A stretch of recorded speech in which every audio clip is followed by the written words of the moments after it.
Corey Costa asked an interesting question when he had an interview with the founder of Daytona Finance. He said, why has Richard Hart not yet released single-sided staking?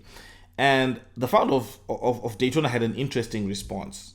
Why do you think PulseX has not had single-sided staking yet? What I think is, my best guess is Richard. He wants people to sell. He doesn't want that. Richard's like a big guy. He said it in many streams. He launches something. He wants to shake out the weak hands. He said it multiple times, man. He did it with Hex too. He wants to shake out the weak hands early. So, preferably at the bottom. Scare everyone. Scare the living lights out of every single person holding Pulse or Hex or whatever. And people are scared right now because it's down hard. Yes.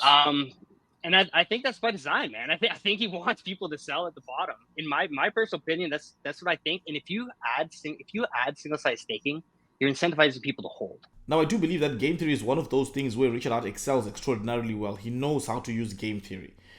But I also don't think that this is so much game theory as it is also so much building the entire ecosystem. Because if you look at it, if you go on the Pulse Chain GitLab, you see that Pulse Chain, the blockchain, has been improving bit by bit, that there's work being done in the background, that there's things that we might not see, things might be quiet, but there are those slight improvements that are coming to the space that many people don't recognize. Now, that's not unique for Pulse Chain. There's improvements coming on Pulse Chain, there's improvements on the bridge, there's improvement on PulseX. So right now, in my view, I just think that single-sided staking is coming, but it's not top of the priority. Now, if we add all those things that are being built right now, we also have to add the concern with the SEC.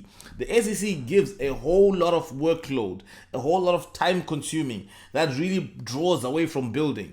And if you look at the man hours that we've spent talking about this, right? These are hours and hours of Twitter spaces, of YouTube videos, a lot of that stuff for strategy.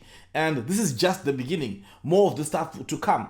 And so with all that workload, I do believe that's the reason why we don't have single-sided staking yet. And if you also look at the standard of the deployment of stuff, it's always a huge standard.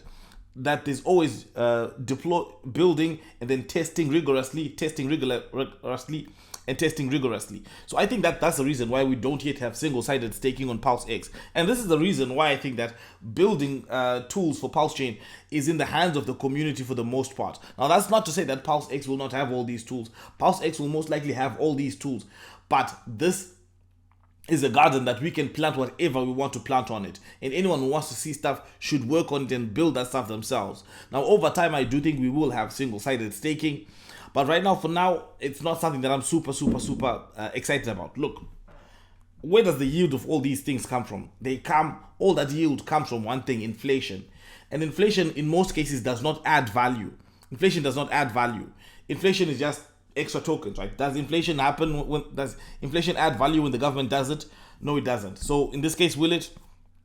I don't think so. I think the best thing that we should be doing as a community is working on onboarding new people, onboarding the next 1 million people onto crypto. That's what I think is where the power is. That's what I think we should be focused on. And that's that. Anyway, guys, those are my thoughts in regards to single-sided staking and when to expect it. Let me know what you think in the comments below. Thank you guys for watching, and I'll see you again next time.